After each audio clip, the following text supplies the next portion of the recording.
Welcome Underhive scumbags to episode 20 of Chronicles from the Underhive, a Necromunda and Post Apocalyptic podcast. I'm Tom. And I'm Tony. Today we've got an episode, it's just going to be us two today. You won't have Michael having a separate recording, but we are going to go through the second part of the Book of Peril. So strap in and get ready for that. Come join us on the Facebook group so we can see some of your awesome work. There's also the stuff on the Instagram. Look for Necromunda Tom, and as normal we have the Patreon group. I'm not sure how it's spelt. I mean, it's spelt Patreon, but I'm not sure if it's supposed to be Patreon. But we've got that group, and I know that obviously we've had people contribute, so thank you very much. But there's always the opportunity, if you guys want to, you can join in with that. We've also got the Redbubble account if you wanted anything that had Chronicles written on it. But that's it for the intro-y part. We're going to go on to what we've been up to.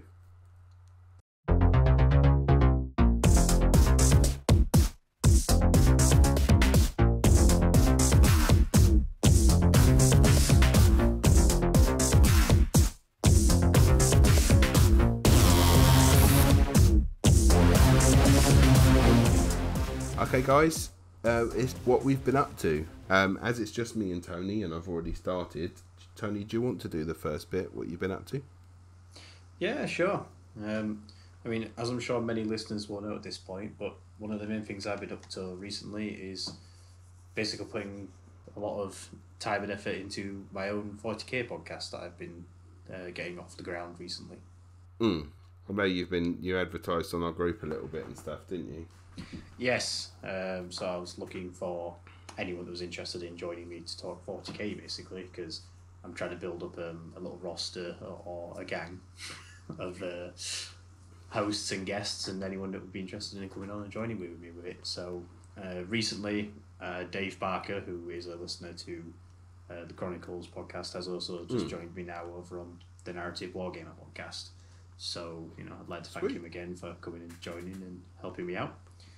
If anyone does enjoy 40k and does enjoy certainly the more casual and fun approach to gameplay and would love to hear more about it, then you should definitely go check out my podcast. Available on, Podbean, iTunes, wherever. And yeah, so I've been putting a lot of effort into that really. But as part of that, I have been continuing to work on Zagdreg's Iron War. So I'm actually quite pleased with the progress I've been making with a lot of my Death Skull orcs. I'm actually currently working on the Gorkanaut for them, so one of the big clanky It's a big old things, isn't it? Yeah. It's quite fun actually. I've got through like a good chunk of the orc boys in the army now, so I'm having a bit of a vehicles spree, and it's been quite fun. Okay, cool. Other than that, I have played a game of Necromunda though, because I've still been carried on with my local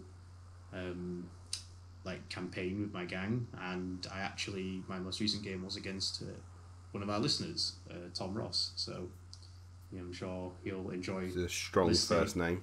Yeah, it's popular. Yeah, exactly. It's what the cool kids do. So I'm sure he will enjoy listening to the report of the game that we had. Cool. He's got to wait until the game's played part.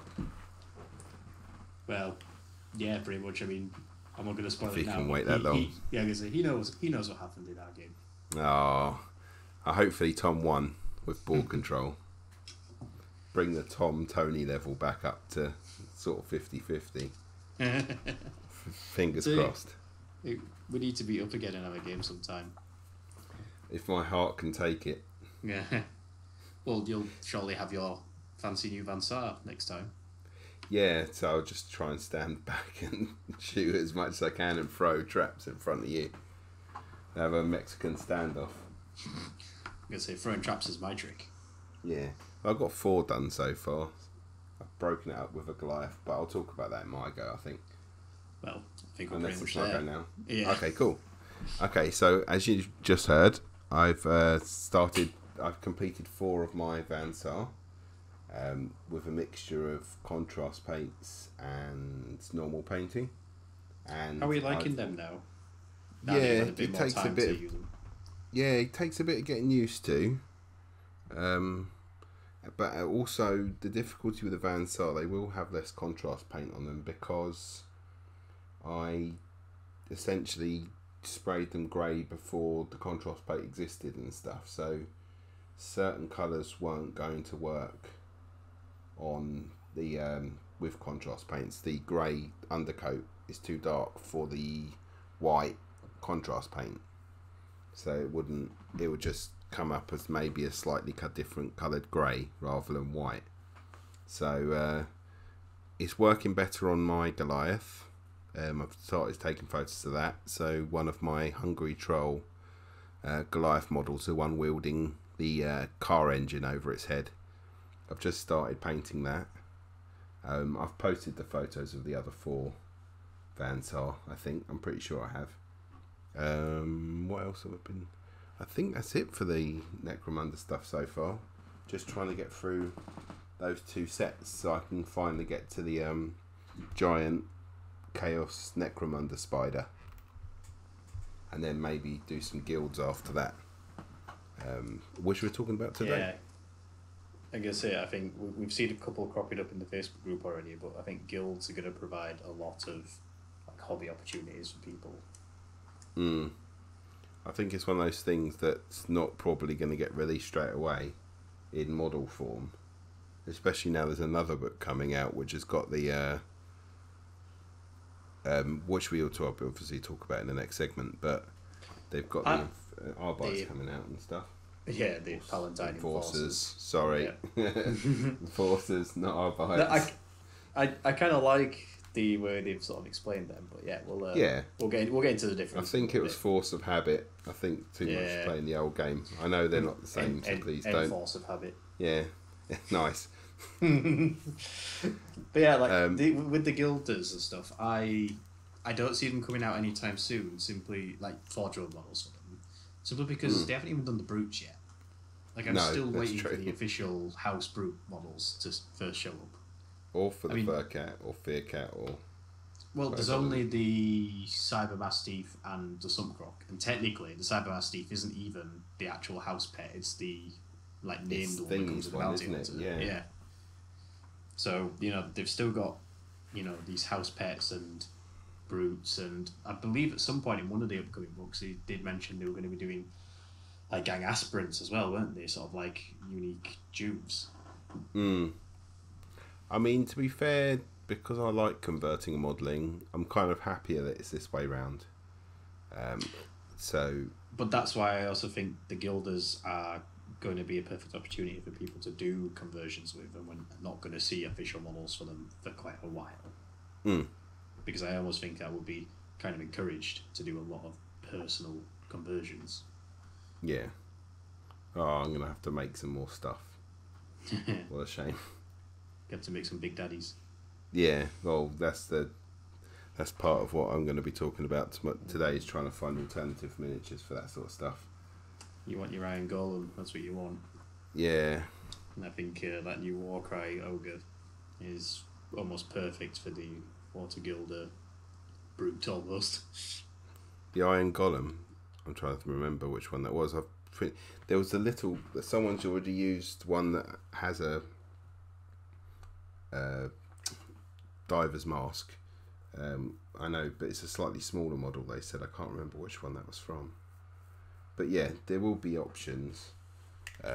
But it's just trying to find the right body and what to use. I have found something that looked quite cool that I've saved. So yeah, we'll talk about that further on. I think that's all I've been up to. I mean, we could go jumping straight into confirmed news without the break.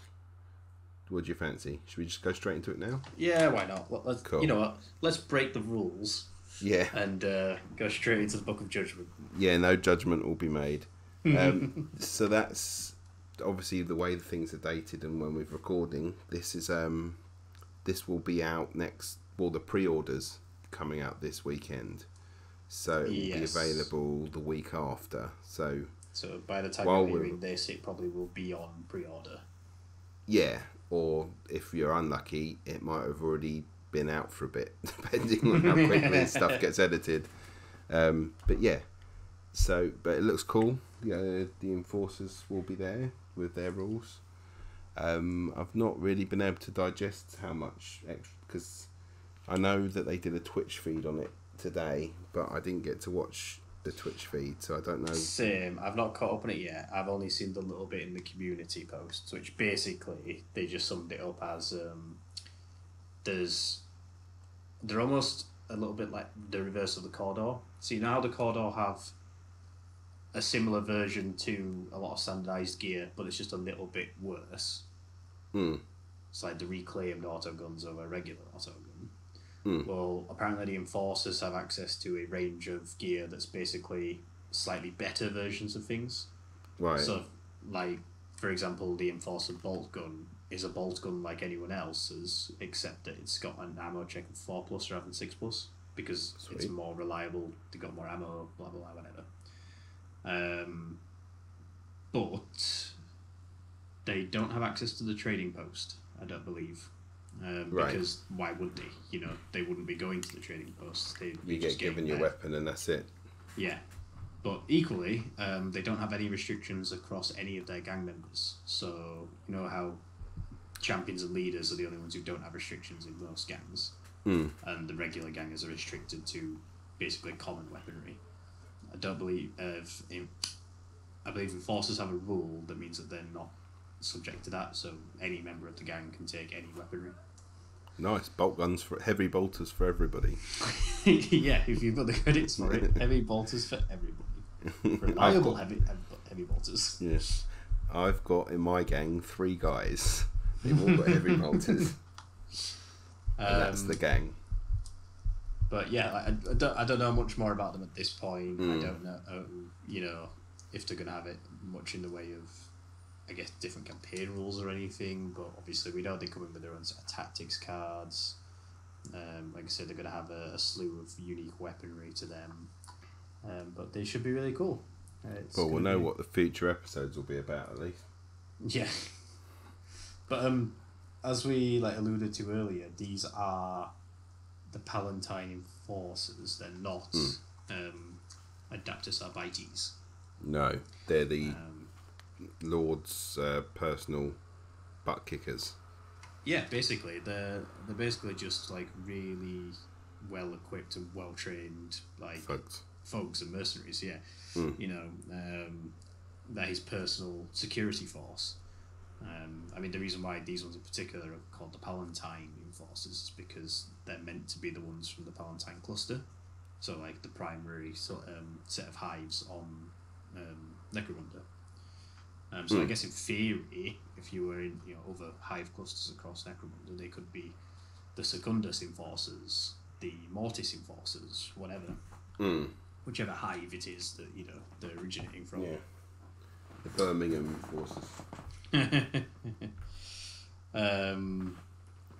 But yeah, the way they were describing them is that these are the guys who are hired to go deal with effectively petty crime. Gang warfare is effectively that in the eyes of the Imperium.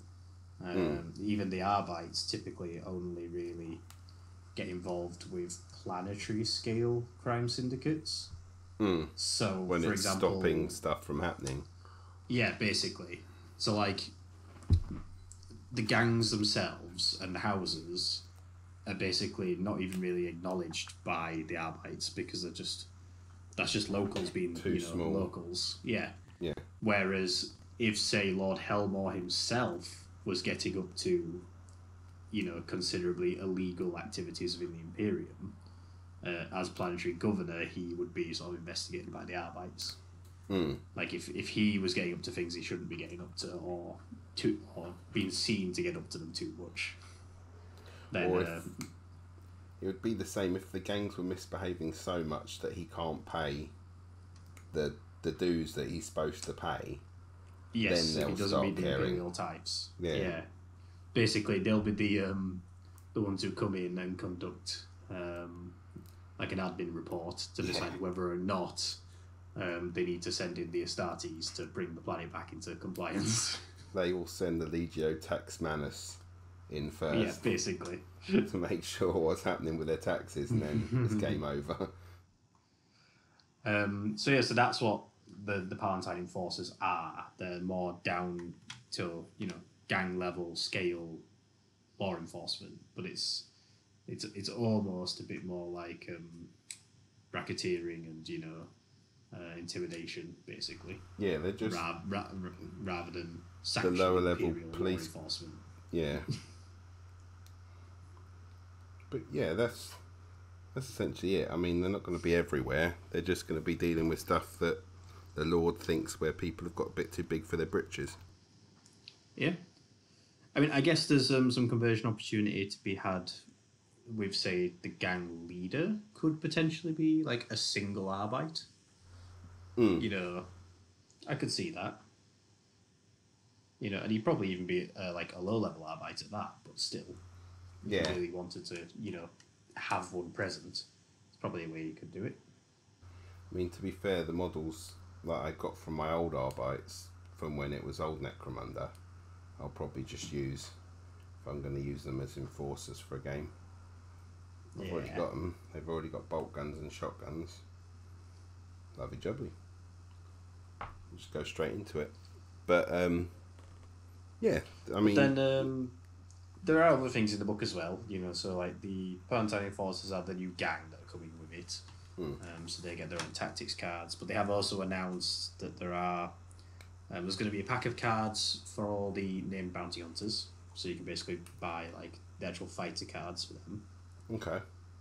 And that's the like Dramaticus Persona pack or whatever it's called. There's quite a lot of different cards out, isn't there? Yeah, there's a new pack of Underdogs cards, which basically, I'm guessing this is going to be a more formalised system of the White Dwarf Underdog system. Right. So a bit like the inducements in Blood Bowl.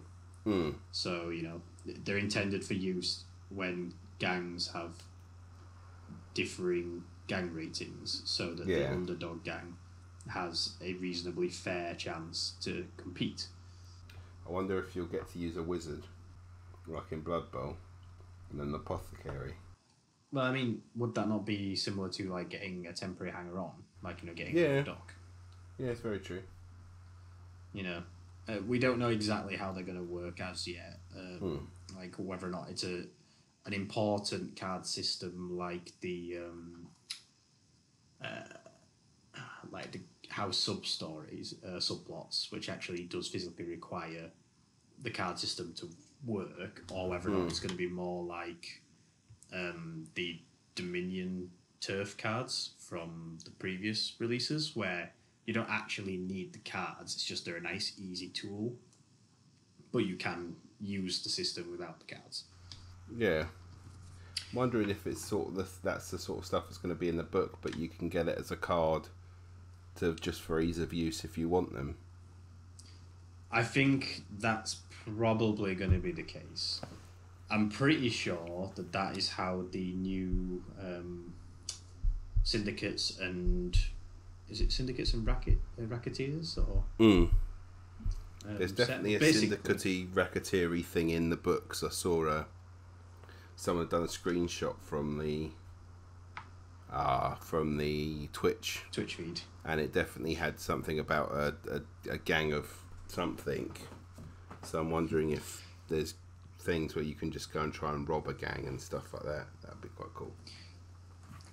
Possibly. Now, so I've not seen the Twitch feed myself yet, so I'm not familiar, and I don't know how true this is, but the Smuggler's impression... Shore Party.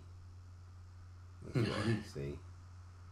But that's it. The impression I got from the community post was that the Syndicates and Racketeer system is basically going to be a third campaign system. So you know how we originally had the gang war system, which was effectively like an open ladder system.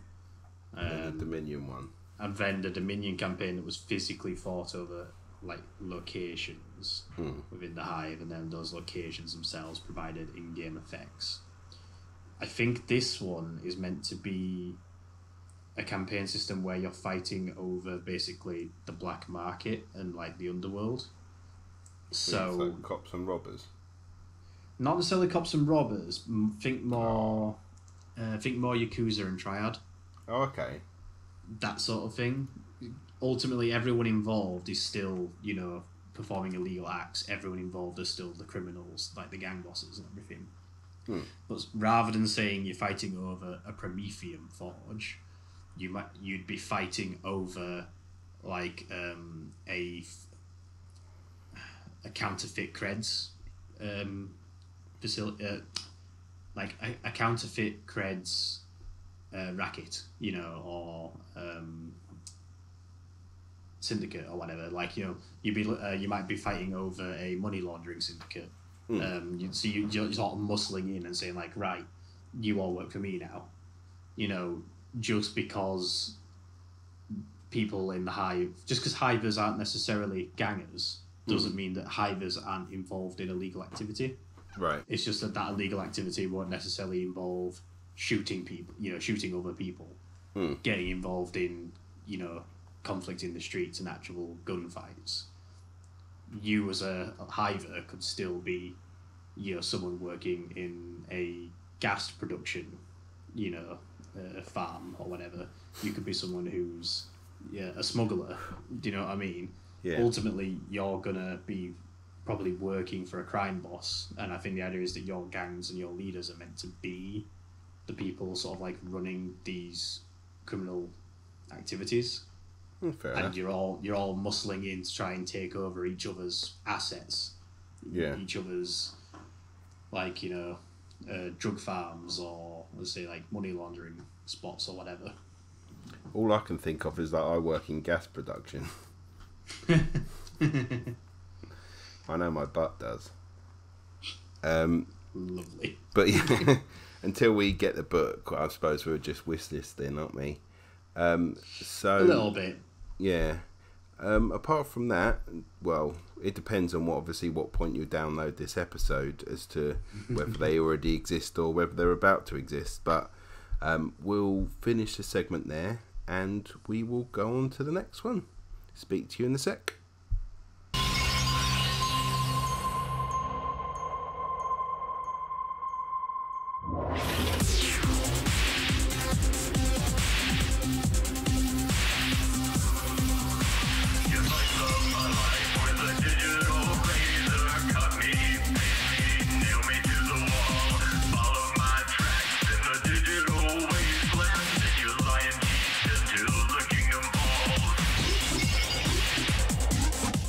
Okay guys, welcome back. Obviously we're talking about the Book of Peril. I know we did discuss that last episode, and now we're going through the last couple of bits. We're going to start with the Bad Zone Battlefields first, and that's going to be mainly a Tony bit, and then I'm going to do the guilds after. So Tony, do you want to start with the Bad Zones? Yeah, so in the Book of Peril, they've now introduced these rules for Bad Zone Battlefields. And I think they're pretty cool. I mean, the main thing to sort of wrap your head around with these, first of all, is that they're all a range of optional extra rules to like layer on top of your otherwise standard games of Necromunda. So these can be used in conjunction with things like the Dominion campaign, like multiplayer games, house subplots, all the rest of it. Basically everything you would normally do in your either skirmish games or campaign games, you can just decide whether or not to play a normal game of Necromunda or whether or not to use the Bad Zone rules to play in a Bad Zone part of the Hive, so like a particularly hazardous space. So you're like jazzing it up. Yeah, like ultimately the majority of the Hive is just that, it's just the interior of an Imperial Hive. It might be quite derelict and run down, but it's not inherently overly dangerous the majority of the time. Certainly not the areas where people are actually living and where the gangs are going to be populating. A lot of the hazardous stuff is actually the gang warfare itself. Whereas the bad zone battlefields are meant to represent the actual areas of the hive that are very dangerous for various reasons.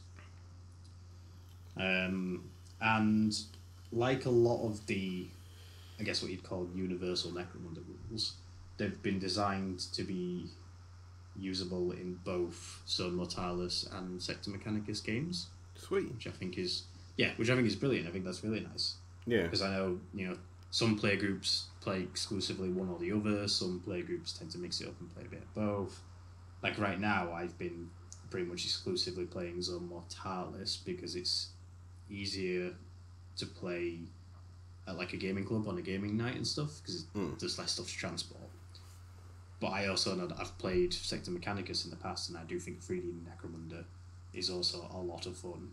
Yeah. Like, if anything, I think it's the more showcasey way to play the game. Like, if you've got the time and the space and the terrain to do it, I think the 3D game is a lot more immersive and a lot more enjoyable and adds literally a whole new dimension to the game. But at the same time, that doesn't take anything away from the Zone Mortalis games. They're also brilliant. So the fact that the rules can be used for both, I think, is great. Yeah. So, the way the bad zones work is basically you can either choose or roll a d6 to determine the kind of extra special environment that you're going to be fighting in. Which and you've got is 6 either, choices, aren't you? Yeah, so you can either randomise it or pick it, depending on terrain you've got available or what you think might be appropriate to the scenario you're playing or whatever. For example, if you're going to play like Archaeotech Hunt or something, it might be better to play that in a Ancient Manufactorum than it would be in like the Sump Sea. Sump Sea, yeah. Yeah. Or Warp Tainted. Yeah. But then again, say you're playing a multiplayer game where one of the gangs present is a Chaos Gang, then maybe playing in a Warp Tainted region would actually be quite cool. Yeah, it might give them a chance as well, because I know sometimes the Chaos guys can struggle. So the 6 options you've got to play in are Ancient Manufactorium, Stygian Depths, Subsea, Dome Jungle, Warp Tainted, and Unstable Dome. So just to run through what they all are. So the Ancient Manufactorium is basically that. It's meant to be like a heavily industrial sector of the hive. Like furnaces, factories, whatever, but like old, ancient, abandoned ones. So it's almost got a sort of Greek labyrinth feel to it, I guess, because the idea is it's so overbearingly full of industrial pipes and bits and pieces. But it's all hazardous because it's industrial hazards. So, right. It's particularly dangerous to be in there because you don't quite know what's going to be turning on or starting up or failing, or, you might not even know what these machines were producing or doing. It's kind of like unknowable bad science at this point, The Stygian Depths environment, I think, is a really cool one because that's basically meant to represent sort of any fight over a big pit or canyon or chasm. Yeah, because you've got your high initiative girls not falling down the holes. Why don't we do this one? Jump, jump, jump. Yeah, well, that just means Avansar have to bother bringing all their grab chutes and they're fine. Yeah. Eshers don't have access to the grab chutes, not as easily anyway. Well, they don't need to, they can just catfall. But yeah, basically that one's meant to represent a lot more like vertical height in gameplay. Right. So lots of like 3D drops, really. Then the Subsea is basically the same concept, except that rather than dropping into like an abyss or an extremely deadly fall, you're instead going to land in basically the sea. Like you're going to be fighting. Yeah. So the idea with these two is that if you're playing on a 3D board, the ground level of the board is meant to be like the floor is lava sort of thing. So in Stygian Depths, it's meant to represent the abyss, and you'll be dropping away into a massive pitfall. And in the Subsea, it's meant to represent the sea level. So they're really cool. The gross sea. Yeah. And there still somehow is a little rule for both of those in Zone Mortalis as well. Kinda. Sort of, kind Yeah. of. I mean, I certainly feel the Stygian Depths one can be adopted quite easily anyway. The Sump Sea ones takes a little bit more complicated, yeah. Yeah. But then you've got Dome Jungle. So the Dome Jungle is basically that. It's overgrown. It's basically a way of introducing like death world deadly plants. Yeah, deadly plants. You know, man-eating Venus man traps. Yeah, I'm sure we've all seen films or video games that have a like deadly greenhouse section to it in an otherwise urbanized environment. You know, that sort of idea. And then Warp Tainted is basically exactly that. It's just a traditional area of the Hive, but there's been Chaos Taint here in the past or possibly in the present. So it's kind of the veil between reality and the warp is quite thin. People are going to be seeing visions, going to be hearing voices, and basically it's more or less the 40k equivalent of a haunted part of the Hive. And then the Unstable Dome is just meant to be a very hazardous part of the Hive structurally. Basically, the only reason why it hasn't really been habitated yet. Because the roof keeps dropping on people. Yeah, or the floor keeps falling right. away. You know, if it wasn't for the fact that the place is crumbling around them, people probably would actually be living here. You know, so it's not that it's covered in warp taint or... Yeah, it's not an unpleasant place to be apart from all the stone that keeps above your head is trying to fall on top of your face. Yeah, basically. So you randomise or pick what kind of environment you're going to play in. And then the best thing to do really is try to set up your battlefield or your board to represent that. So obviously if you're going to be playing in a dome jungle, you're going to need to include some deadly plants. All the rules in here are intended to represent the things that Games Workshop actually sells in its Death World Forest range. Right. So like the Shardrak Spines, the Barded Venom Thropes, all the rest of it. So you can pick them up from GW and use those as your kits on your Necromunda board. So it's more likely that you're going to pick a scenario with this than randomly choose it, because you've got to kind of make sure you have the gear. Because it'd be likely you'd be like, well, let's do this one. I'll get the plants all sorted and we can blah, blah, blah, rather than rolling and being like, well, I haven't got any Sumpsea stuff. I bought all the stuff for the jungle. It is the kind of stuff that you could represent it all just with counters if you really needed to. You know, if you've just got some spare bases, you can just paint on them, you know, like some Mechanicum symbols for the Ancient Manufactorum. You could paint Chaos Stars on them for Warp Taint. You know, you could even if you wanted, you could get some Necromunda bases, buy that pack of like plants or vines for basing, the basing kit, and just basically make some overgrown Necromunda bases, and you could use those and just dot them around your board and say that, like, you know, that represents some kind of response. So if you were in 3 inches of that base, you're under the effects of it. Like, the rules physically are, like, if you're within X many inches of this thing, then it comes into effect. So what that thing is can be as detailed or as abstract. It's essentially like that monster token that you like throwing about. Yeah, like the Beast Slayer. Yeah. Yeah, so, like I say, there's no reason why Zone Mortalis game, buy yourself some Necromunda bases, buy yourself some basing vines, and just make them look like overgrown bases, and then dot them around your Zone Mortalis board to represent areas of overgrown, like fungi or whatever. Sweet. I mean, the other thing is, you can use a lot of the... is it the Delta Bad Zone tiles? I think they're called. Yeah, the Delta 7 ones. That's it, the Delta 7 tiles, yeah. Which represent a bunch of these things. So, if we were going to play a Dome Jungle Zone Mortalis game, I could use, I think there's 2, like, toxic goo tiles, a, like, flooded hallway tile, Mm. some alien egg, like some alien hatchery eggs tile, and like toxic spore tiles. So there's like 6 tiles for starters that I could just use to represent, to make it look more like an overgrown part of the hive. And you wouldn't, in this scenario, necessarily use those as the delta tiles. Like you wouldn't bother with the special rules for the alien eggs or for the toxic spores, but at least you'd be playing on a tile that actually has greenery like on it in the artwork on the tile. Oh, definitely. And I And think, then you could add your markers and stuff.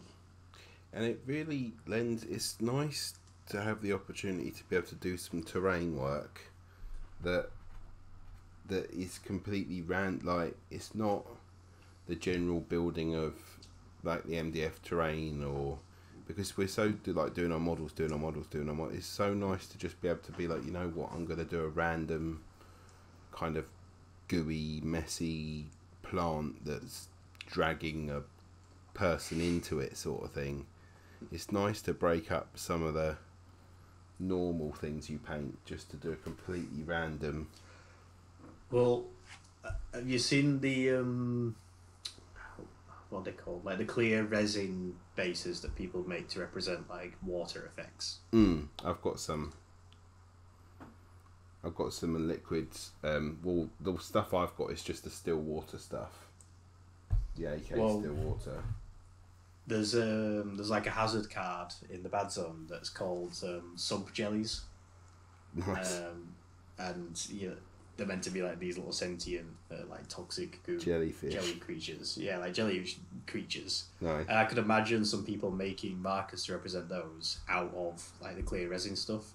Just physically make a little clear resin creature, make it, colour it green or whatever, and I could see some people having fun with that. There's loads of things in here in the bad zone stuff that provides lots of like modelling opportunities. But it's not also just the just looking at the stuff. It's not just looking at those 6 separate thingies. There's also the events tables as well, which add more fanciness to it. Yeah, so that's the second part of it. So all the event cards have an effect, but if you're playing in a certain environment, they might have a increased or reduced effect because of it. So so each of these 6 environments comes with its own like rules that affect gameplay. So, for example, the Stygian Depths and the Sump Sea, they've got very similar effects. So, in a Stygian Depths game, the ground level of the board, so this is intended to only be played in a 3D scenario situation, but I do feel Stygian Depths you can actually get to work in Zone Mortalis, and I'll explain why in a minute. But yeah, so in a 3D board, the ground level is meant to represent the abyss, and fighters must remain on the upper levels, or if at ground level, they must remain on a piece of terrain, so something that's literally like, a platform that's at ground level, but not the entire ground level is the floor. The majority of it is the drop. Right. If a fighter falls into the abyss for any reason, typically you'll fall off a higher gantry. You make an initiative check for them. If they fail, they go out of action. Oh. If they pass, they become a reinforcement, and they may return to the battlefield in the following round. So, I think that's quite cool in that if, say, you were fighting on like the 3rd or 4th story of your 3D board and you fell off and fell all the way into the abyss, that just means you go into reinforcements, and then you could, if you pass your initiative check, that is, you would go into reinforcements, and then you'd reappear and come back onto the board, either on a random table, edge, or table of your choice, depending on the role. So you kind of hero moded. You fell, but you grabbed hold of something as you fell, and everyone assumes you're dead, and then you turn up later and you're not dead. Yeah, basically, because the idea is that you're meant to be fighting in a very large vertical, a large open vertical part of the hive. So just because your 2 gangs are having a fight over, say, 4 of the floors, it's still probably going to be like a 50-story, like part of the hive. So your ganger might have fallen down to floor 7 from where you currently are. So he's further enough away that he's not really taking part in the fight, but he's going to work his way back up. So he's a reinforcement and he'll return to the battlefield. And realistically, I'd probably bring him on at like, the closest to ground level. Yeah. Because he's, made his way back. Yeah. And the same thing is true of the Sumpsea scenario, but rather than going out of action, if you fall to the ground level, you fall into the Sumpsea. Right. And this one, instead, falling into Sumpsea doesn't cause any damage or harm, so you could fall from any height and you'll just splash into the not-so-nice water. And then, fighters in the Sumpsea may take no actions when activated. When a fighter in the Sumpsea activates, you make a strength check for them. If they fail, they go out of action, because basically they've not been strong enough to swim. Either they've been dragged under, or they've been that weak or injured that they've not been able to stay afloat. If they pass, they can swim up to their movement characteristic. If they reach a ladder or terrain piece, they can climb to safety. Place the fighter on the edge closest to where they left the Sumpsea. So basically, you can just try and head for shore. So that would help my drives out. Yeah, because you'll be good swimmers. You'll be strong swimmers. Yeah. Yeah. But it's more the reason why they can fight against the sea rather than that they can swim. They're just like, I will beat you, sea, and then they're too stupid to know they're drowning. Yeah, that too. But the reason why I think the Stygian Depths could work in a Zone Mortalis game is basically you just make sure that every single tile you play with includes pitfalls. So there's a lot of pitfall space on the board. Like, again, there's one in the Delta 7 tiles. It's basically an entire tile that is a pitfall, and it has like one narrow gantry running from the diagonal corner to the other. But then even just the standard tiles, there's about 4 or 5 that include large pit drop areas in the tile. So if you're playing a board that's like 6 tiles and practically 50% of it is all pitfalls anyway, you're more or less playing in the Stygian Depths. And if someone falls and would normally go out of action in a Zone Mortalis game, you instead just make your initiative roll, and if you pass it, you go into reinforcements. Like, I don't see why there isn't any reason why you couldn't use the Stygian Depths rule in a Zone Mortalis, so long as you use a lot of the pitfall tiles. Yeah. Yeah, essentially there's got to be more hull than there is floor. Or, as much as you can possibly get. Yeah. And then, basically, say the Dome Jungle includes plants that will basically attempt to harm you or attack you if you're so close to them, depending on what they are. There's a -1 modifier to hit targets at long range because of all like the fauna and spores in the air. Have you ever seen footage from the Amazon rainforest and stuff? It's not exactly, even though like the trees can be very tall and there can be a lot of space between the trees, it's still not exactly very clear through all the foliage, like clear line of sight. That sort of idea. And the Unstable Dome. I love the Unstable Dome. Sounds like my forehead. When a blast marker is placed for any reason, before working out its effects, you roll d6, and on a 5 or 6, you place a second blast marker of the same size in contact with the first at a point determined by the discard dice. Now work out the attack's effects for fighters under both blast markers, because you've caused more collapses or damages or whatever, Yeah. Using explosives in an already collapsing building is not a good idea. But it's used a lot in movies.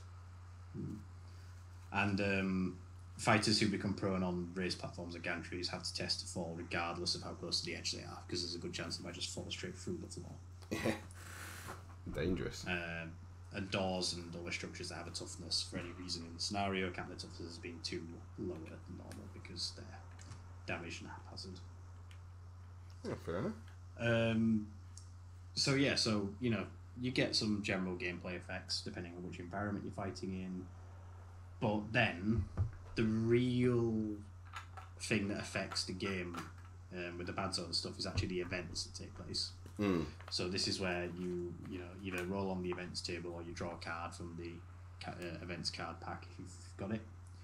And these will typically take effect for that game turn, like that full round.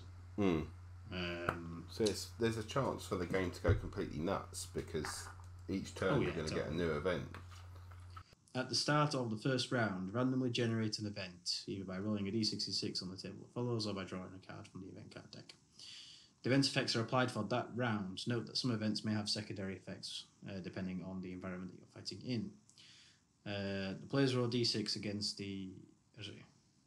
In the end phase, the players roll d6 against that card's discard trigger. If it is equal to or higher than this number, you discard the event and generate a new event, placing it immediately into play. So basically, each event card has a chance of being discarded at the end of the turn based on their dice roll value. Okay. So some are more likely to hang around, some are likely to aren't very likely to hang around. If it hangs around, its effect is in effect for the next game round as well. Right. If it's not, it's replaced by a new game effect, but there will always be an event. Okay. Yeah, there will always be a event every turn. It's just, it might be the same one from the previous turn, or it might be a new one. It could be a new one every turn. It could be a new one every turn. So obviously it's a D66 table, so there's quite a few potential things that can go on. So I'll just run a few at random now. So one of the first cards I've looked at is Witch's Lair. A weird has taken up residence in this area of the hive and is none too pleased that the fighters have disturbed their solitude, bringing both violence and the chance of discovery. So, in the end phase, each player randomly selects one of their fighters who is standing. This fighter is the target of the weird's attack. Make a willpower test for the chosen fighter. If they fail, they must immediately make an attack against the nearest fighter, that's friend or foe. If they are engaged, randomly choose one of their melee weapons to make the attack with. If they are active, randomly choose one of their ranged weapons instead. And that has a discard value of 4+. So, that one would be every end phase. As long as this event is in effect, there's a chance... each player will randomly select one of their active fighters and has to take a willpower check, otherwise they're going to be shooting the nearest thing, because their mind's been invaded by the weird that's basically trying to turn the interlopers' guns on themselves. It could be very bad if your gang have very good weapons. Or low willpower. Yeah.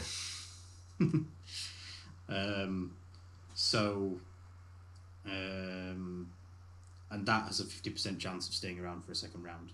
That's a 4+. But 1, 2, 3, you would discard that. You would only have been in effect for one time, and then you would draw a new event card. However,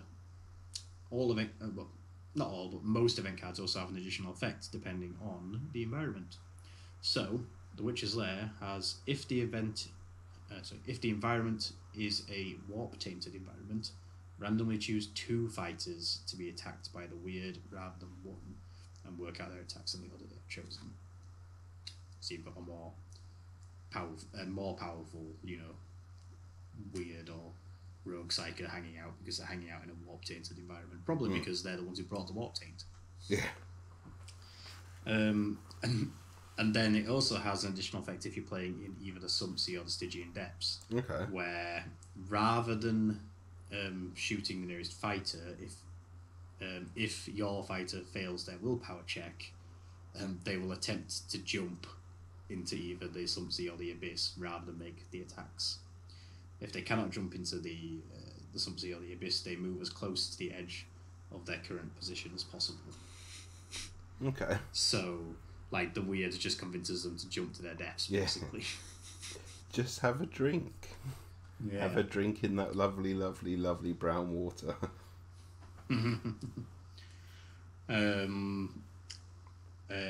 Another example we've got here is Bad Air. Huge machines sound like my trumps. All of these are hazardous bum escapes. So this is the hazardous Tom environment. So Bad Air. The huge machines that regulate the hive's air have failed in this region, and the atmosphere is stale and thin, like a tomb sealed away from the world for centuries. Yep, that's my pants. Yeah, or Tom's side, whichever. So the effects this has in the game. Fighters cannot make 2 move actions in their turn unless they're equipped with a respirator. Because, you're going to be out of breath, because basically it's like you've climbed Everest or wherever, the air is that thin where you are. Yeah. Equally, weapons with the Blaze trait reduce their strength characteristics by 1 Oh, to that's a a minimum shame. of 1, and fighters hit by weapons with the Blaze trait do not become subject to the Blaze condition, because there's just not enough atmosphere really Yeah, for, catch combustion. fight. And this has a discard value of 4+, and the additional effects. If the environment is a Stygian depths, fighters level with the abyss or within a ½ inch of the edge of a platform or level ignore the effects of bad air, because you're literally over like a chasm, or there's going to be rushing wind blowing air. You're fighting somewhere where there is going to be good air, basically. Fair enough. If the environment is a dome jungle, the plants are less aggressive and can only make attacks from 1 inch away rather than the usual 3 inch, because again they're just not very well not carbonated. Oh no, yeah, carbonated for plants. It is carbonated. Oh, okay. They need carbon dioxide, don't they? Oh, I And suppose. they expel oxygen. Yeah. So what if they had a soda stream? Then it'd be okay. And if the environment is an instrument of Photorum, when a piece of industrial terrain activates, the area on it and within 3 inch of it ceases to be subject to the bad air effect. Oh, okay. So basically, if a piece of machinery activates, it dispels the bad air, because the machinery is probably going to be something to do with air recycling. Right. So yeah, that one's an interesting one. Mm-hmm. But mostly affects movement and blaze weaponry. God, we'll stay on theme. What, my even bum? if it is this. Well, the next one I picked up at random was Toxic Downpour. Yay. Foul liquid rains down from above, perhaps released from some waste facility or runoff from one of the water reclamation facilities filled with pollutants. Yep. I was out this weekend. So the effects. Toxic liquid rains down from overhead. Roll a d6 to see what kind of rain it is. And a 1 to a 2 is chem rain. Fighters count their save as 1 worst while this event is in effect.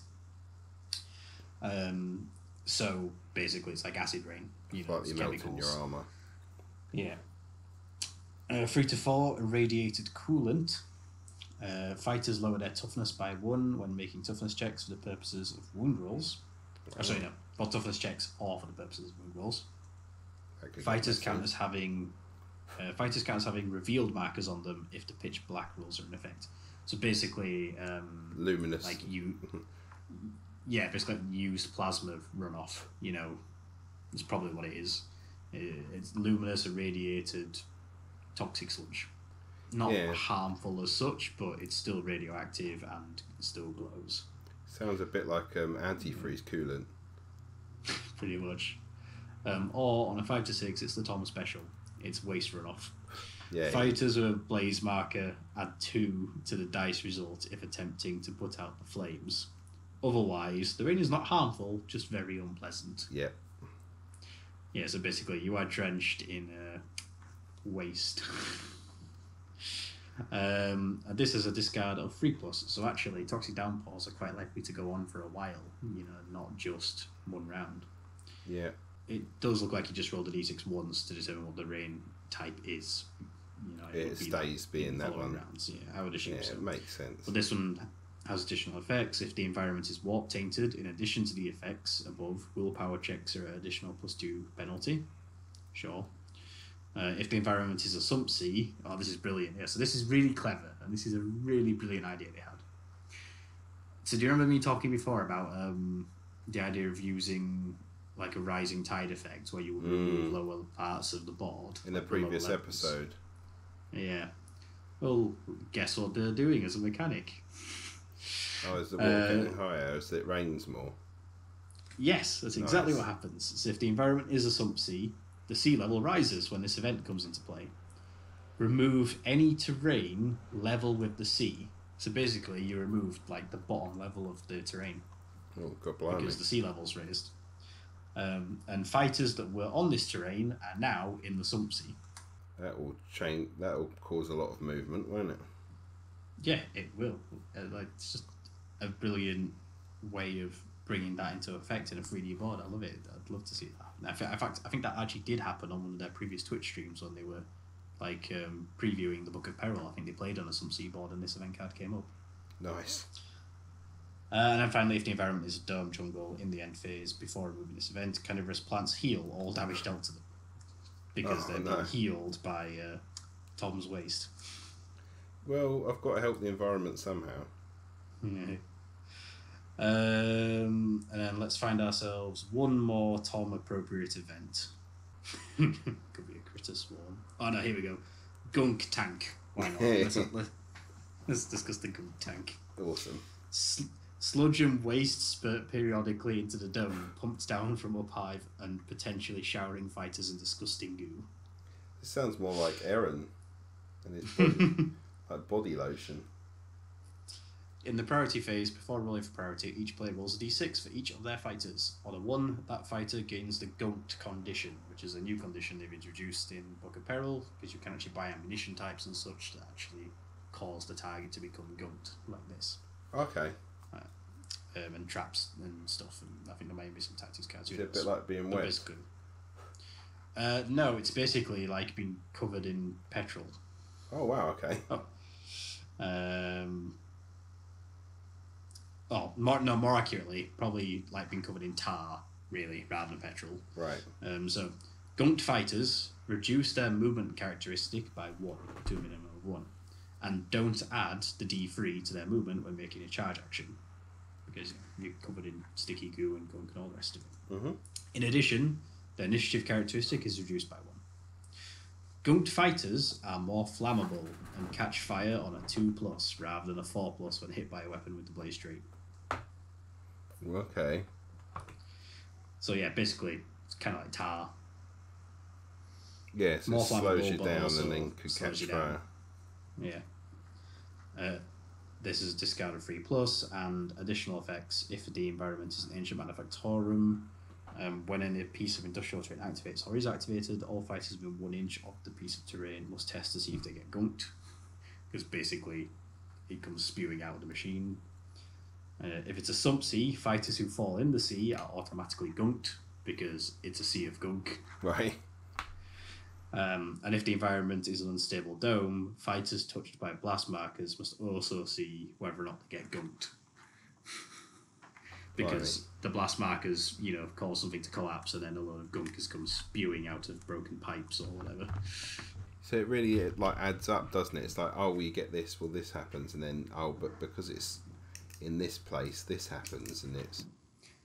Yeah, there's loads of things going on, but the thing is that it's very unlikely to be the same one thing for the entire game. No. It's quite likely that there's going to be probably a new hazard every other turn, if not every turn. Yeah, because if you keep getting the rain and you're doing the sump sea, there's going to have to be a point where the water's going to have to stop coming up. Well, I think in that case, that one's only meant to be when it's generated rather than every round. Right. But, But there's tons of things, there's loads of events. So it's a D66 table. There's ones called Lair of the Beast, Things in the Dark, Labyrinth, Giant Rats. Cool. Howling Winds, Choking Clouds, just all sorts of bad things. And it gives you just basically loads of different ways to make your games a little more interesting. Yeah. Yeah, and difficult. It adds lots of new perils for you, but it also adds lots of deadly new things you can do to your opponents as well. So, and like I say, if anything, it provides you with lots of cool modelling opportunities. Because I do think there's a tendency for particularly Zone Mortalis games to get a little bit samey. Yeah. One of the reasons why I really, really rate the Delta 7 tiles is because I do feel that they add plenty of variation to every game, without being absolutely ridiculously deadly. Like, so I've played now a good couple of months into this Necromunda campaign, and I'm the only person who has the Delta 7 tiles. So out of the 6 or 7 gangs that are playing, I think most of them have now played at least one game with me, which means they've played at least one game with the Delta 7 tiles. Whereas my gang has played every single game of the campaign so far with the Delta 7 tiles. So I've, in theory, been handicapping myself because I've been playing a lot of my games on deadlier boards than the majority of games been played in the campaign. But it hasn't really been a huge impediment. It's certainly made games interesting. And there have been people who fall into furnaces, there have been promethium caches go up and explode, there have been dark blackout corridors that we've had to run through. There's even been like flooded hallways, like lots of fun stuff, but no one thing has ever dramatically changed or influenced the outcome of the game. And I think these bad zone events are just an extension of that. They're another way of adding something cool and interesting and unique, but without it being absolutely deadly. Yeah. You know, to the point where it's actually a hindrance to the game. I think they're only going to enhance the game.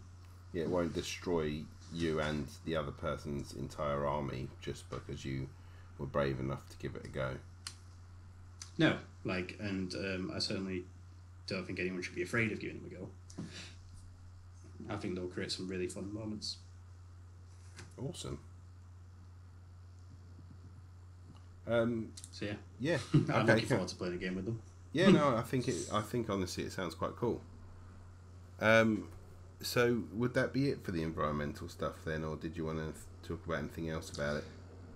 No, I think that's about it. Like I've mentioned activating machinery and stuff in the manufactoriums, and there are rules in there for using basically all the things that actually come on the Games Workshop kits. So like there are rules for using the crane and the servo hauler. There's even rules for using like the big like servo skull crane that's on the walkways. Oh, okay, cool. We can finally use that. Yeah, the like the promethium tank, like terrain piece, the pipelines, the plasma conduits, all the rest of it.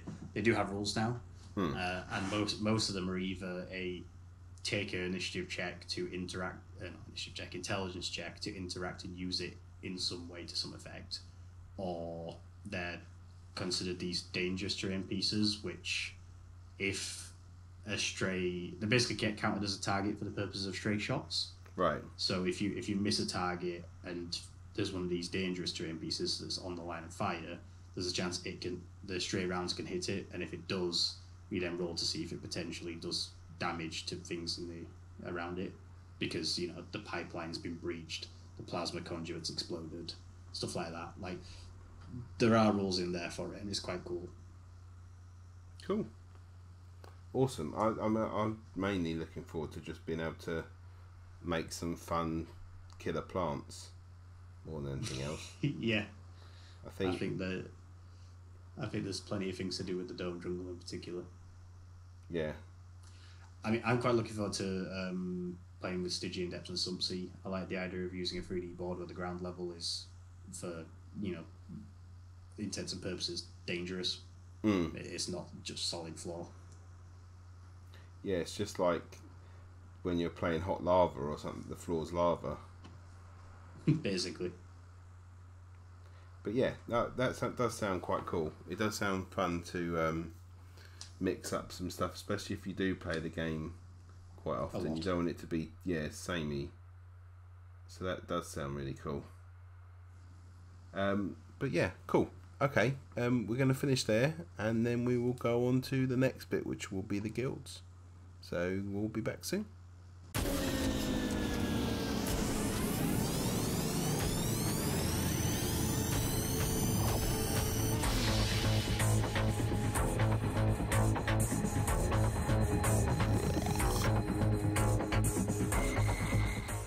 Okay guys, welcome back. We're talking about the guilds now. Very special part of Necromunda because it's something that hasn't been seen before. it's not something we've been accustomed to in the old version of Necromunda, so it's quite cool to see something entirely different. Well, I was going to say, like, they've been there in the lore before, haven't they? Like, the concept of the guilds has always existed, but it's actually the first time we've ever seen them on the table, as it were. Yeah, and I think it just gives that extra, slightly different change. It's like, well, we're not going to just do all the same gangs we did last time. We'll give you the 6 that you got from the original version, the main house gangs, and then we'll go from there. And then it's just, they're just changing it ever so slightly, which sucks if you have a rat skin army, but Or muties. yeah, but we'll see what they do in the future. I mean, it's even more ideal if they only come up with the rules, because you've already got the models to start with. But what I'm going to do is I'm going to start with the paragraph, like the text from Games Workshop. The Merchant Guild, often known simply as Guilders, makes an extensive use of gangs to further its own agendas. Gangs might find themselves recruited as watchmen, dome wardens, or caravan guards in the pay of guilders. Just as likely, a gang might offer services to guilders in exchange for cheaper goods or rare items. Of course, Merchant Guild is a huge sprawling organisation made of tens of thousands of guilder families, each with their own individual specializations and influences. And an alliance with one is not an alliance with them all. Okay, so I was going to go through into the rules of how to do it, but I mean, I'm going to speak about the guilds and their benefits and drawbacks, but to put them in your army or into your gang, it's not actually that hard. You do it at the beginning of the campaign, and like I say, there is a drawbacks. I mean, there's a table that you have to roll on to see if you can continue with your guild, because there are certain things that you'll do throughout the time of having the guild people in your group which will upset each other. Either they'll upset you or you'll upset them, and it's the potential of losing those guys.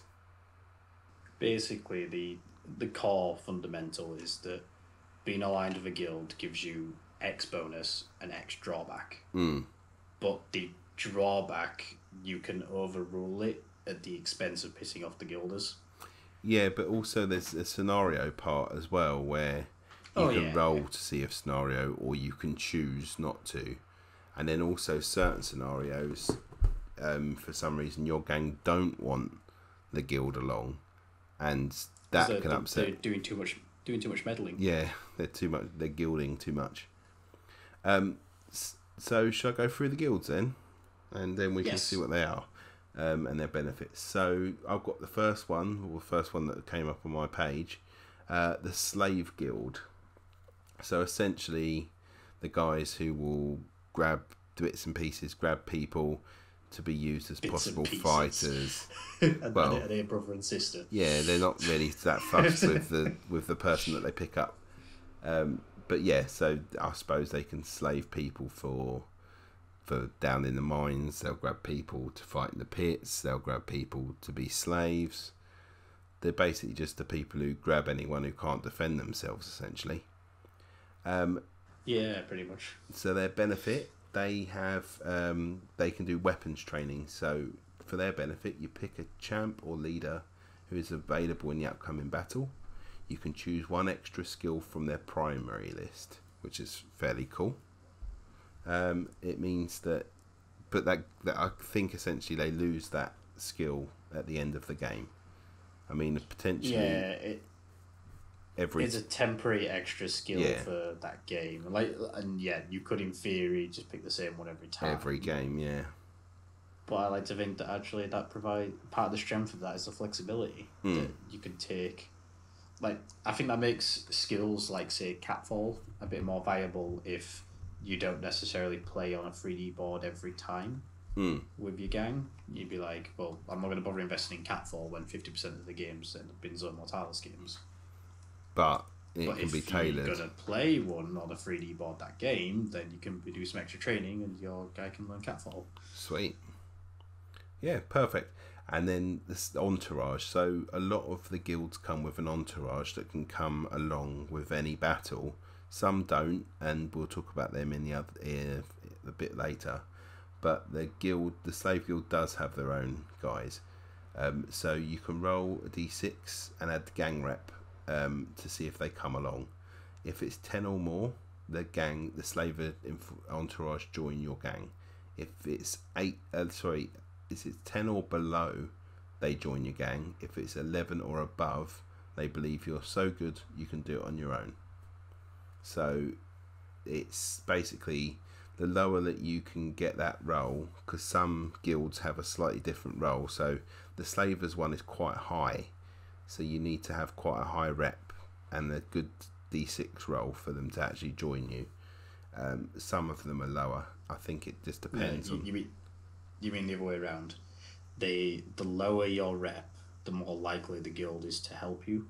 Oh yes, I suppose so. You're a less established gang. Yeah. They feel that in order to protect their interests, they need to send some of their goons along to make sure that your gang is capable of achieving the guild's goals. So the higher the number, the more likely they are to be joining your gang. So if it was, say, roll a 6 and below, then you're less likely to join. Right, got you. Okay, cool. That's in my head now, so that's fine. And then, but there's also, and there is special rules for certain scenarios as well. So it's 10 and 11 for most games, but they do have some slightly different ones, so you'll have to read up a little bit. Drawback... Basically, the general gist is that any scenario that involves you defending something that's traditionally of value, the idea is that if you've got a guild association, the thing that you're defending will be of value to that guild, so then they're more likely to get their goons involved to protect it. Yeah. Basically. And then the drawbacks. The first drawback is a drawback, it seems, for every guild. So first is guard duty. During the pre-battle sequence where you can choose a scenario, you roll a d6. On a 1, 2, 3, you must choose a set mission. On a 4+, you can choose which one you want. So there will be set ones for each of the guilds, where if you roll a 1, 2, or 3, you'll have to pick from the ones that are available at that time. But you can, like Tony said before, you can choose to go nuts to it. I'm going to pick my mission regardless, but then you have to test your alliance at the end of the game, which is a table where you roll to see if they just stop being with you and they leave. And I think that's quite a cool way of representing guilder / gagger life in Necromunda, because basically, if your leader's got a beef with an enemy gang because, in the last time they had a fight, they killed their favourite champion or favourite Juve or whatever, you might be, you might see an opportunity to go ambush that enemy gang and, get your own back and, get one back in for your poor Doug who died or whatever. Do you know what I mean? But if you're contracted to a guild, the guild's not going to be that happy if you were supposed to be defending their, latest slave train and you decided to fob off guard duty in order to go avenge Doug. Yeah. So goodbye, Doug. Gang interests are not going to be the same as guilder interests, and that's going to cause issues that's going to sometimes. Come into play. Yeah, that's going to come into play when you're trying to actually pick your missions and decide what your gang is going to be doing. Cool. And so the next one, Slaves for the Pit, is the other drawback.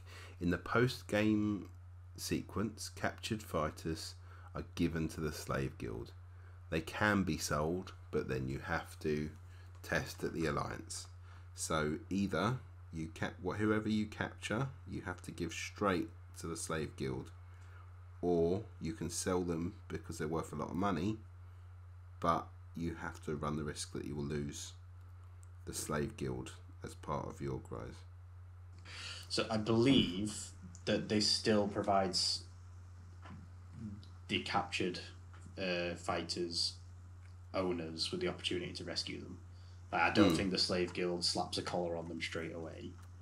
I think they still have an opportunity to rescue them, but then if they don't take the opportunity or they don't manage to rescue them, the Slave Guild claims them from you for no benefit to you, instead of you traditionally selling your captives to the guilders for credits.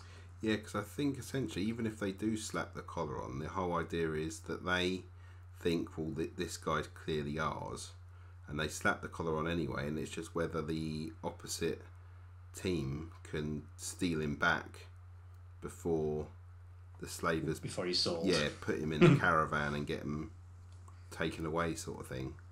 I think that might be... Yeah, that makes sense. So, like, this is ours, you can't sell him, and you're like, oh, but if they know that he's definitely someone that the other guys want back so badly, and it means that they can rub it in their faces or whatever, then the gang might be like, well, we're going to do it anyway, regardless of whether our slave guy gets upset. Yeah. But yeah, that's the Slave Guild. Next up would be the Corpse Guild. So I like these guys. Yeah. So the benefits are extra corpse starch, so you can re-roll the result of a lasting injury. So at the end of the game, you've got another chance of not having a really bad injury. And corpse harvesting party. Oh, so this is like I discussed with the roll of being 10 for having the slaver's entourage. On a roll of d6, add in the gang rep. If yours is 9 or below, the corpse harvesting party join your gang. If it's 10 or above, they don't. The thing we've not really mentioned yet, though, is that the guilder entourages are basically where all the real character of that guild comes into effect in the game. Like, with the slavers, their entourage actually includes pit fighters. You know, they bring 2 pit fighters with them to help out your gang, whereas the corpse handy guild, because I've already got pit fighters made from the old version of the game. I'm trying to think, like the Promethean guild that we'll get onto in a little bit. Like they bring some guys with flamethrowers, basically. I think attached to their hands. Yeah, there's a Forge World model that does that. It's just got essentially got 2 flames attached to their hands. Yeah, so it's certainly definitely based. The main reason I'll be doing these is to make some awesome models. Yeah, like the entourages really are pretty much. They're the selling point to the hobbyist. You know, like to your hobby opportunity converting. Like I reckon there'll be a lot of people that base their decision on guild choice purely on how cool the model is. Yeah, how cool the conversion opportunities are in the entourage. Like the Water Guild basically has a big daddy in it. That's the one I want to do. Yeah, it's like what pretty much sod whatever the benefits are. I just want to be able to bring a big daddy. And I think the idea is, even though the benefits and the drawbacks aren't really game changing either, it's still 3 extra models if your gang is pretty weak that you can bring along that will help out. Because the worst thing that really happens is either it's a corpse guild and you lose one of your guys or whatever, or they just leave you. There's no huge I think the world. The implication I think is that if players end up breaking guild allegiances, there isn't any strict in-game effect as written in the Book of Peril. What it's meant to be is it's then meant to be up to your campaign arbitrator to decide whether they can do another one, or what effect that has on their gang or the narrative or whatever, because you've pissed off the Slavers Guild. Right, well now your next game is actually not going to be against an enemy gang. It's going to be against a swarm a kill of pit squad slaves. Of pit fighters. Yeah, a kill squad of pit fighters that have been sent to bring you in. You know, it could be being the arbiter sounds quite fun. Yeah, maybe a death squad.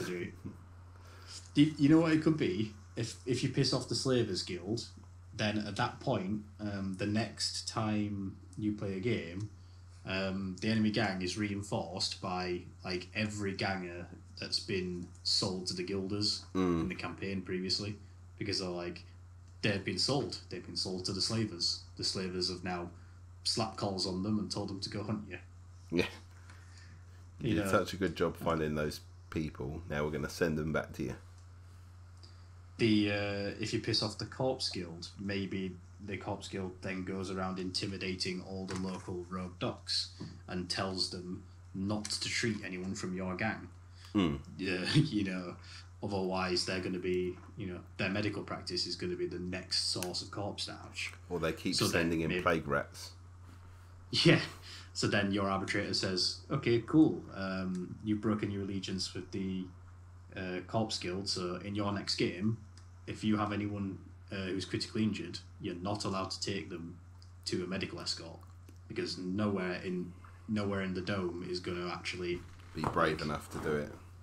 Yeah, be brave enough to help your gang out, because the Corpse Guild have basically said they're going to do you in, So yeah, like, there's plenty of play room for being the arbitrator with the guilds. And then the drawback, obviously the one that's always the same, is the choosing scenario on a 1, 2, 3.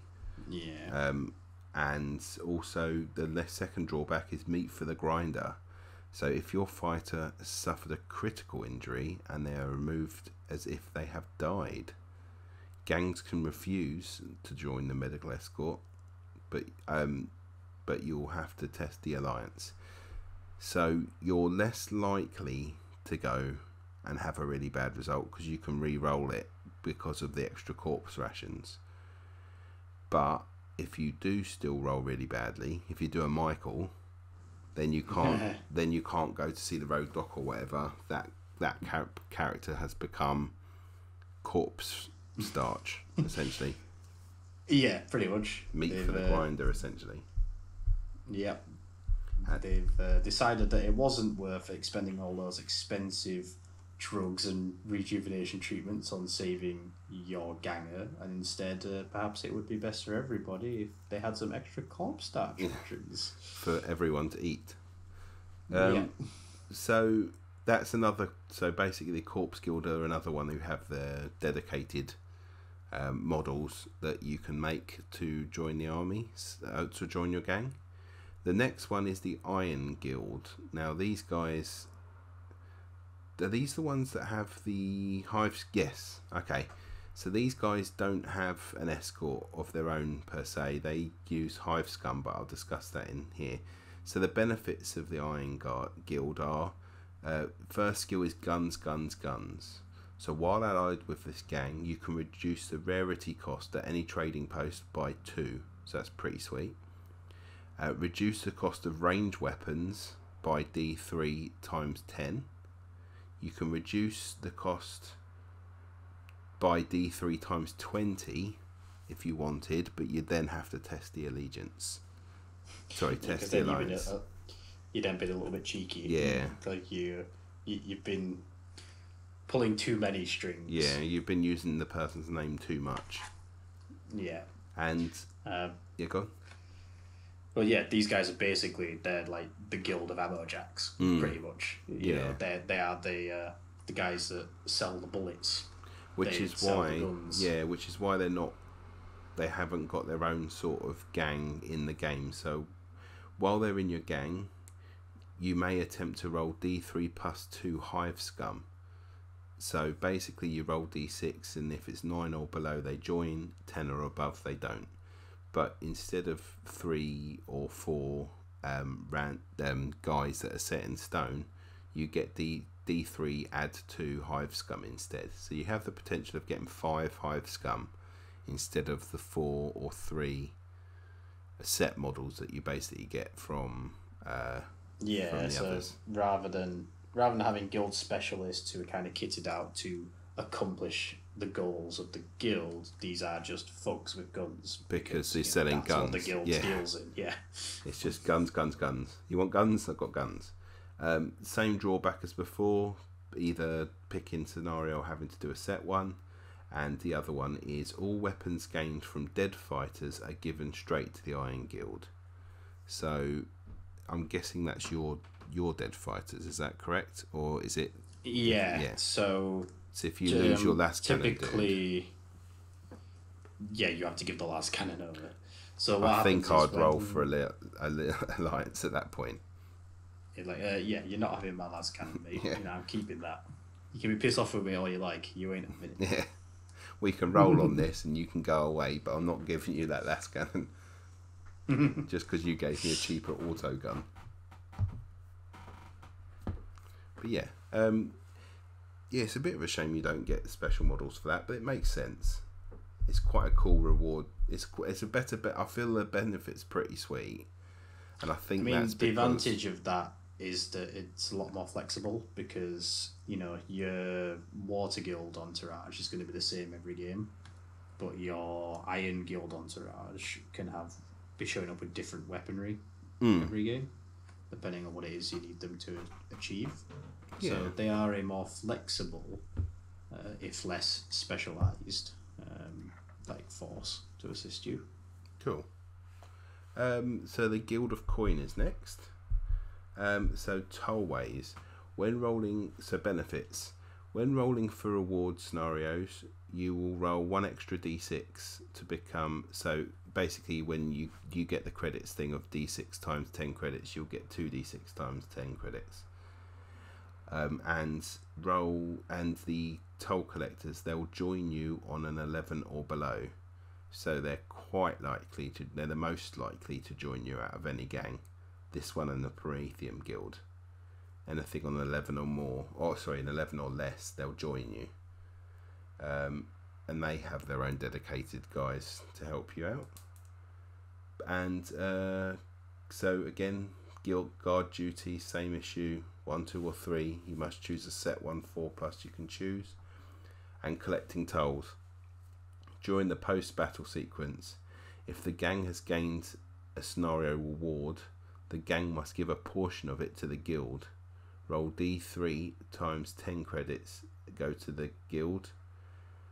If this is more than... Okay, that's right.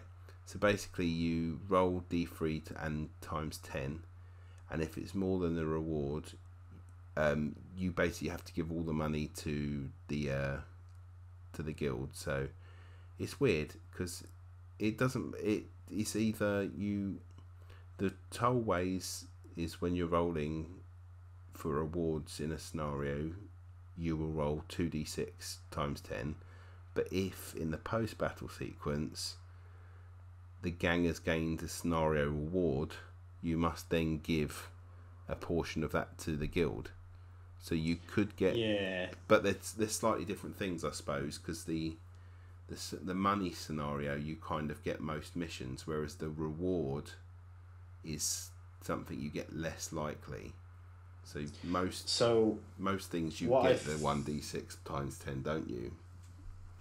Yes, I was gonna say what I think the trick here is that basically the Guild of Coin works well if you think you're going to be winning your games, basically, and is less beneficial if you don't win many, because typically most scenarios give out an amount of reward, but they give more to the winner and less to the loser. And what sort of happens here is that if you win the scenario, your guild benefit is going to mean that you're going to get quite a lot of credits, and then you'll have to give a small amount of that back to the guild as drawback. Whereas if you lose and you only get a small amount of credits, then you're going to be giving away most of your small amount of credits back to the guild. And then if ever they actually have a toll that is higher than you have credits left to pay, you have to test allegiance because they get pissed off that basically you're in debt with them. Yeah. So this is kind of a more high risk, high reward sort of guild because, like I said, if you do well, the guild benefit is going to have a larger influence than the guild drawback. Toll, yeah. But if you lose, the toll is going to have a more noticeable impact on you. I'd probably not use these guys, to be fair. No, I'm not a huge fan of them because it's kind of like the reward is more credits, but the drawback is less credits. Yeah. So it's kind of like, is there even really pro and con, or am I just sort of ending up with breaking even in the end? Sounds like Parliament. So Promethean Guild, very cool one. Benefits: Helmwar's Radiance, all plasma, flame, and any weapon with the blaze loses the blaze. What? Any weapons with the blaze trait lose the blaze trait if they do not. Oh, sorry. No, yeah, that's wrong. Do you mean lose the scarce trait? Scarce trait, that's what it is. And if they don't have the blaze, trait at all, the scarce trait, then they get plentiful. Is that right? Yes. So basically, you go up one upgrade. One better, one better version of ammo availability. You either go from scarce to normal ammo, or you go from normal ammo to plentiful ammo. So you're just less likely to run out of your flames and plasmas. And the other benefit is them joining you, the Priomantic Conclave, and that's a nice high one as well. 11 or less, they'll join you. So they're more likely to join you than they're not to, which is nice. And they have their own dedicated guys, and as we've said, one of them is a dude with 2 flamers attached to their hands, which is pretty sweet. Again, guard duty, same boring one as well. About the scenarios, and power tap. During the post-battle sequence, if a gang has gained a scenario reward, they must give a portion of it to the guild. So it's the same as the gold one, the coin, the Guilder coin. Yeah, but the difference this time is whereas the coin guild was, we'll give you more credits in exchange for some credits. This one is, we'll give you lots of ammo in exchange for some credits. As long as it's flamey or plasma. Yeah, so long as you can afford to keep buying our extra ammo, we can keep supplying it. Yeah. Which is actually probably one of the more progressive hindering ones, because at least with the Guild of Coin, you're only giving some credits when you're gaining extra ones, whereas this one, you're giving up credits with no extra way of gaining credits. Do you know what I mean? So you are always going to be out of pocket with the Promethean Guilds, but the payoff is that you're going to have really reliable blaze weaponry. I think it's based on how much of your gang has flamers or plasmas. Yeah. Flamer or plasma. Yeah. And last but not least, the Water Guild. So, Big Daddy group. So, pure water supply. You gain a free slopper as an agent for your guild. If you have a slopper, then you get to roll 5 and a 6 rather than 6 when coming out of recovery. So you're more likely to get out. More likely to get out of recovery. Like in my last game that I played, I had 7 people. That's right. If I'd had a slopper, I'd have had good odds of having 1 or 2 of them maybe join me in the game. If I'd had a slopper and the Water Guild, I'd probably had a good chance of maybe 3 or even 4 of them, joining back in, and that would have made a huge difference. Definitely. But you lose that slopper once the guild's gone. And the other benefit you get is, it's just the normal one. So, but this is a 10 or below, so not as often as the Promethean, but still not bad. You've still got a relatively high chance of them joining your gang. I do think it's still worth saying though that one of the main benefits of having the Water Guild join you is the fact that you get to have a massive, huge, big daddy guy with a drill who run around to murderize people. 100%. This is the one I wanted to build. I could just imagine like your diving bell Ogrin high-fiving with your Zerker as they run down a corridor, just shoulder barging people out of the way. Because I'm also trying to think, maybe with the Ambot, trying to think of a way of doing something. I'll have to have a think. I need to find a giant ogre of some sort. I found a couple of things that I could use as the base point, but like things like the the Forge World. There's the classic. But I was gonna say there's the classic fantasy battles, Ogre Kingdom Maneater, the one who's basically dressed up like a pirate. Oh yeah. Because he's holding an anchor. Yeah. It's like his weapon. That would stick be a cool. dumbbell head on him, and a water tank on his back, and he'd be halfway there. He'd be huge as well for a Necromunda model, but still. I was also thinking of possibly the Forge World Solo Auxilia Ogrins, because they've got a fairly sealed body. Yeah, they've got like an environment suit on an Ogrin, haven't they? And then you can get like bell helmets. I'm going to say things like bell and helmet without trying to giggle. But I know Anvil Industries, or is it Zinj? One of the two of them sells bell helmets as something you could do as a head swap. So I could then take that and put it on an Ogren model. And I think it's something about having a giant model with a small head that really makes them look quite cool. The only flaw is that the Forge World models are really expensive, and you get 3 of them, and you only need 1. So I'll have to have a think. I mean, troll some eBay listings. You might be able to find one by itself. Yeah, I'm thinking I'm going to have to do it that way. But that's probably the way I'm going to go, because you kind of want something that's got a slightly all-enclosed suit, rather than just a dude who's big. I think now you've said it. The Auxilia Ogrins from Forge World, I think they would probably be the best basis, certainly within the GW extended range. Just expensive. I have to think of a way of getting it done. And the other negative is the water levies. So it's got the normal one, the guard duty one, but it's on the post-battle sequence. If the gang has gained so again, it's the D3, it's the rewards, the money. You must pay us. Yeah, D3 times 10. So maximum is 30 credits, minimum's 10. Yeah, it's not the end I of the don't world. think they're that bad, especially when you consider, isn't that basically the cost of a slopper? I think a slopper is like 50 credits, isn't it? So whatever happens, your slopper you're getting 50 credits of slopper for the maximum 30 credits of giving. But the slopper is a one-time purchase because he joins the gang, whereas this is every game. But still, like. But that slopper D3 times 10 credits is not a huge expense to pay out when you're getting a good benefit from them. But I think the slopper is permanent as long as the guild is permanent. I think you get that slopper every single game, so you'll get that slop. Oh, I suppose because that's a one-off payment of 50, isn't it? It's not 50 every time you use it. Got ya?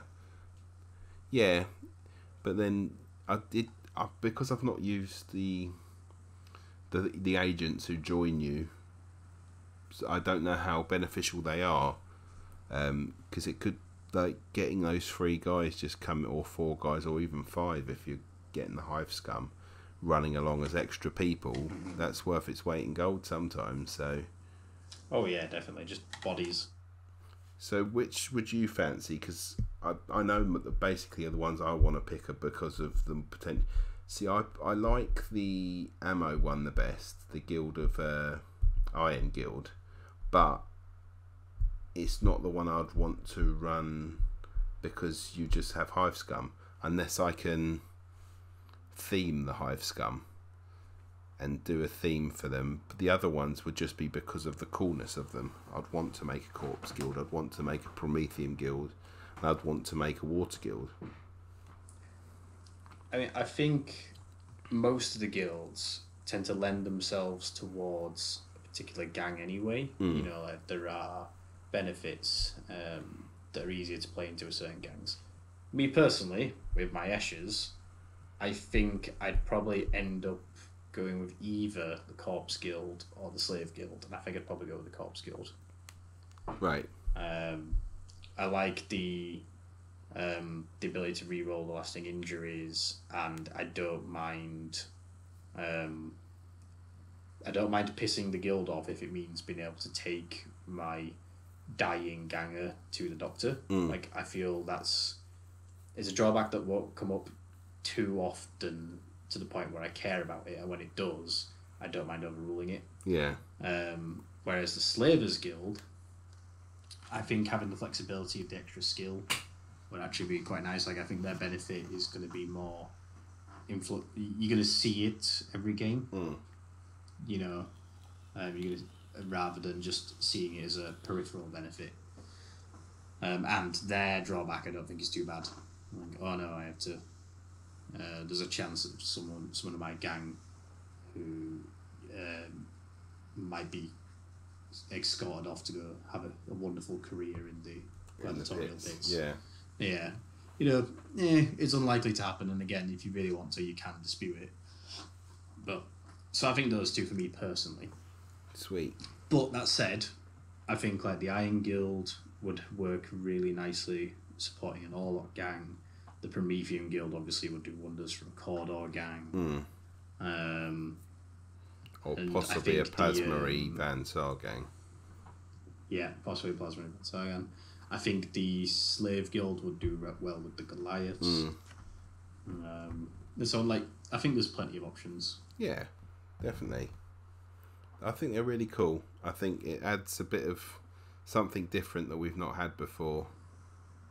I actually think the Guild of Coin could work quite nicely with either Vansar or Orloks, because you can take savant skills.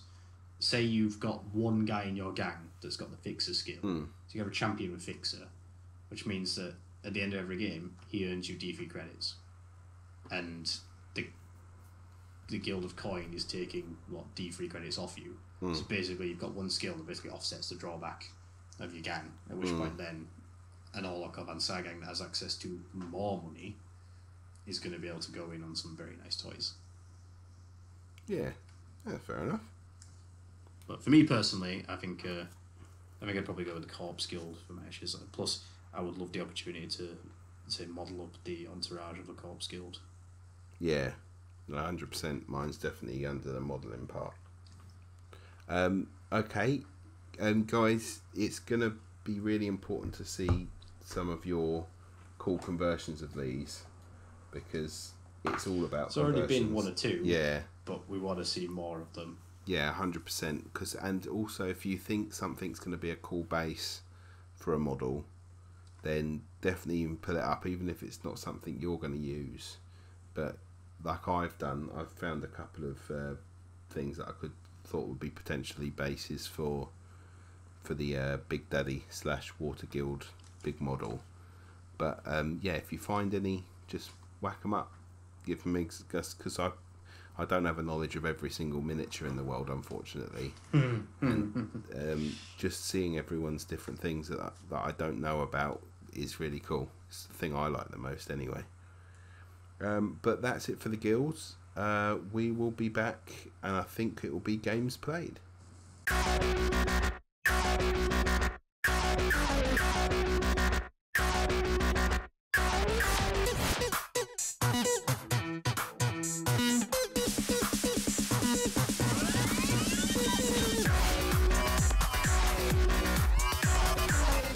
Okay guys, welcome back. We're at Games Played, and as you've heard earlier, Tony has had a game. So, Tony?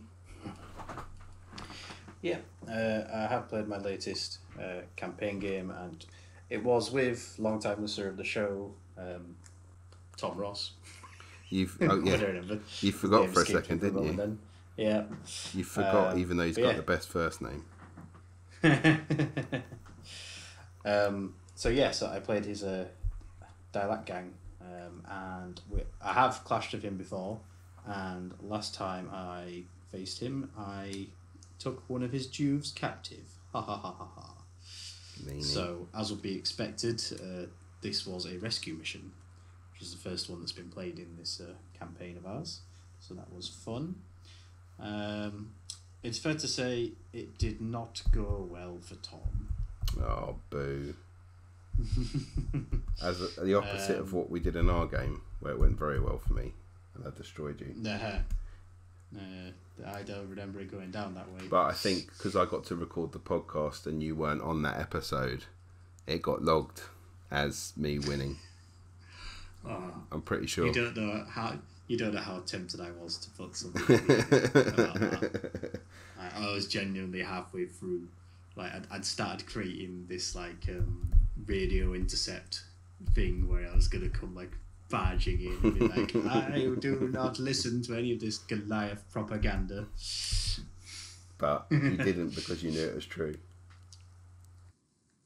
I did it because I didn't because I was tired. I'm hitting that point now. Yeah. But yeah, so unfortunately for other Tom, the rescue attempt did not go very well. He attempted many usual Dialect sneaky tricks. He stealthed his way. Yeah, he stealthed his way up to where we were holding his captive. He turned the lights off. He was waiting with plasma weaponry aimed at doors in the darkness, waiting for them to open. You know, the usual. But the thing he didn't account for was 1 million incendiary charges. So in dark confined spaces, throwing fire bombs everywhere tended to light people up, as you would expect. And it all kicked off when one of my sentries got a fortunate activation where I got to control her. So she walked up to and opened this door that his leader and his champion were hiding on the other side of, you know, waiting to basically spring a trap in the next turn. And because I opened this door, they were right in my face. I basically spotted them straight away, and she passed her initiative check, so she was able to make a shooting attack against them, which was obviously throwing a grenade. In this case, a big fire incendiary charge. It actually ended up setting like everyone on fire because it scattered backwards, so it hit both the two targets, but it also hit herself and one of her fellow sentries. And I think everyone got set on fire, like all 4 of them. Messy. Yeah, and basically that was the story of the game. The 2 main access ways into the area that I was holding his ganger, one of them was a locked door, and one of them was this one that had been opened, and fire bombs were just flying through. So one flank was just being constantly set alight and running around in circles, but like both sides. And the other side, there was a very secure locked door that he was attempting to hack open so that he could start unleashing plasma death through the darkness. And he had many failed attempts at opening that door. Oh. So ultimately what ended up happening was 1 million fireballs on one flank, resulting in several of my gangers eventually going out of action. One of his running all the way back down across the board and eventually getting picked off by my leader's bolter as she saw a stray flaming Dialak guy running through a darkened corridor. But his leader and his champion were basically taking flesh wounds and dwindling down, but still very much, you know, kicking. And I was starting to flood doorways with Juves and gangers in attempts to hold them at bay. In fact, there was one spectacular fight where I had a Juve with a stiletto knife who was charged by a Dialect champion with a chain axe, that famously stealthy weapon, who fluffed his attacks and failed to do anything to her. And then his following activation was to instead charge his leader straight into combat with her to try and deal with her. And again, his leader fluffed his attacks. So he ended up with his leader and his champion engaged in combat with this one Escher Juve. Is this the Juve that jumps across everything and survives as well? One of them. This one was Cherry. So she's pretty much always been like the leader of the Juves, like, you know, the one who tends to not do the best as such, but the one who tends to hang around the longest. She's not really died or been injured much in the past, and she tends to actually earn the most XP. She's recently just got herself +1 weapon skill, so she's actually a weapon skill 3+ Juve. Okay. with a stiletto knife, so she's actually pretty deadly when she wants to be. And this was one game where she did exactly that. She was able to hold off both a champion and a leader in a single combat. But it didn't all go well for me. Like, I had a ganger who at one point got caught in the blast of the incendiary charge, and when she jumped up and ran around like a headless chicken, she ran directly into the furnace. Oh. Like, she ran off the edge of the furnace pit and went straight to a critical injury because, you know, she jumped into basically molten slag. Oh. Well, whilst on fire, she ran and jumped into it. Well, I was going to say probably to cool down, but it's the exact opposite. It's actually worse than the fire. She stepped Pretty out much. from the frying pan into the... No, it doesn't work. She stepped out from the fire into the molten metal. Into the bigger fire. Yeah, into the bigger melty fire. But then on the other flank, things were a lot less hectic and a lot more controlled. I had my leader, my champion, and a pair of gangers and a pair of Jews basically waiting behind this door and waiting for the opportune moment to spring it open and basically conduct a counter assault, which is exactly what we did. In one turn, his entire left flank collapsed. It was quite ridiculous, really. He had 3 gangers and a champion, so he had 2 las guns, a shotgun, and a plasma gun, sort of waiting to open this door and then, you know, unleash hell. Whereas I had a stiletto, sword, needle, pistol, ganger, a needle rifle champion, and a pair of Jews, basically.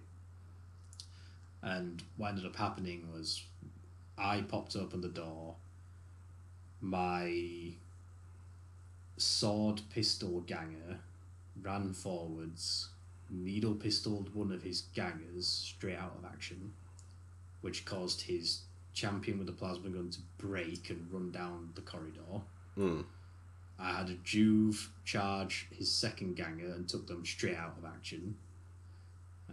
And I had my champion walk up and she emptied her auto pistol point blank into this ganger with shotgun and caused him to start bleeding out, like seriously injured. Sounds like you're being pretty harsh. Well, you should know better, Tony. I was not being pretty harsh at all. I ran a Juve with a knife at a ganger with a las gun and came out on top. Next time you should not armour with a knife. You should armour with a fork. I ran a ganger with a needle pistol up and she shot a ganger with a las gun, and it's not my fault that them going out of action caused his champion with a plasma gun to break. I had nothing to do with that. Yeah, I guess so. And then Tom can have a little conversation on Facebook as to whether he thought it was Tony's fault or his own. So yeah, but the after his left flank had collapsed and he was left with just a very, you know, injured and bleeding champion and leader on his right flank, who for some reason could not deal with this one dude between them, he decided it was time to cut his losses. I think he actually did bottle involuntarily that turn, and he only had the champion and the leader left on the board after his individual call checks. Right. So they decided to call a day there and escape, and unfortunately leave the Juve to his fate. But the ultimate insult to injury was that at the end of that game, not only did I sell the Juve to the Guilders and earned myself a whole 30 credits, I think it was, 20 credits, one or the other. But because I won the scenario, I rolled to see whether or not I took a new captive. And 3 guesses what I did. You stole another one, didn't you? Or did you steal the same one back? No, remember the shotgun ganger who my champion had auto-pistoled? Yeah, we decided we scooped him up. So clearly she ran over, shot him in the leg, and then dragged him off. Well, it's lucky you didn't have the Slaver Guild with you. Yeah. In the end, fortunately, Tom failed to rescue his Juve, and I actually then took a ganger captive. So ultimately, I upgraded my captive. Do you still have the Juve as well? No, Juve's been sold now. Oh. But it does mean that next time we play, if he so chooses, he can attempt to rescue his ganger with shotgun from me. Well, hopefully he does a bit better this time. And hopefully it doesn't result in me taking a champion captive. Yeah, he'd just be like, well, you keep doing this and it's going to keep getting worse. Because your champion's going to go and then it's going to be a leader. So, yeah, it was certainly an interesting game. And it didn't feel like it was a completely one-sided game. It sounds it, like when I'm recalling it, but that was just the outcome. Like, you know, the actions to get there was a lot of mayhem on both sides. Like I said, I had I think 2 gangers that had to go see the doctor. I had about 6 people that were, you know, out of action by the end of the game anyway. There was injuries and casualties on both sides, and he did rack up a lot of XP for his leader and champion in particular. But ultimately, he was not able to save Little Worm. So he's now somewhere with a collar on, probably either working in a mine or fighting in a pit. Yeah. One or the other. Or possibly fighting in a mine. Yeah, it's going to be like you're in a pit or you're fighting in a pit. Pretty much. Huh? So yeah, it was a very classic Necromunda experience, and unfortunately I've not had a chance to find an opponent again yet for another game, but I'm hoping to have another campaign game sometime soon. So oh, sweet. Looking forward to that. Awesome. Okay, so that's the end of games played. It will be my brain's gone blank. It'll be the thank yous next, so speak to you in a sec.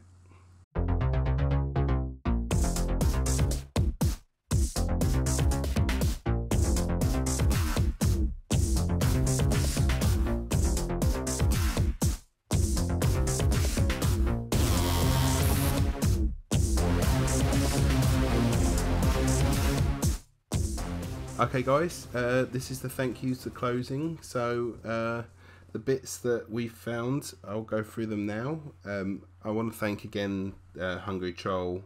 I'm just working my way through the extra Goliaths now, so I'll have a nice weighty gang of Goliaths ready to smash Tony's head in again with their giant engine for a mega hammer.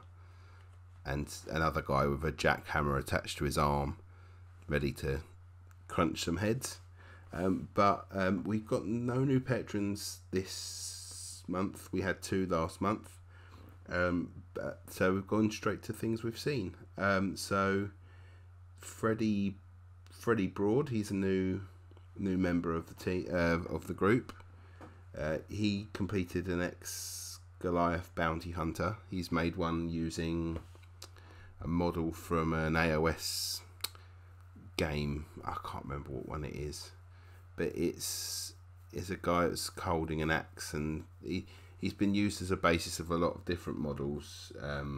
Very cool looking model. Is it the Shade Spire guy? I think he's from one of the warbands. Yeah, like the old AOS style ones. He's holding his axe to one. Well, in this one he's not, because he's got a stub gun and stuff, but if you search for Freddie Broad, you'll see the picture that I'm talking about. Ben Hatton, who is new as well, we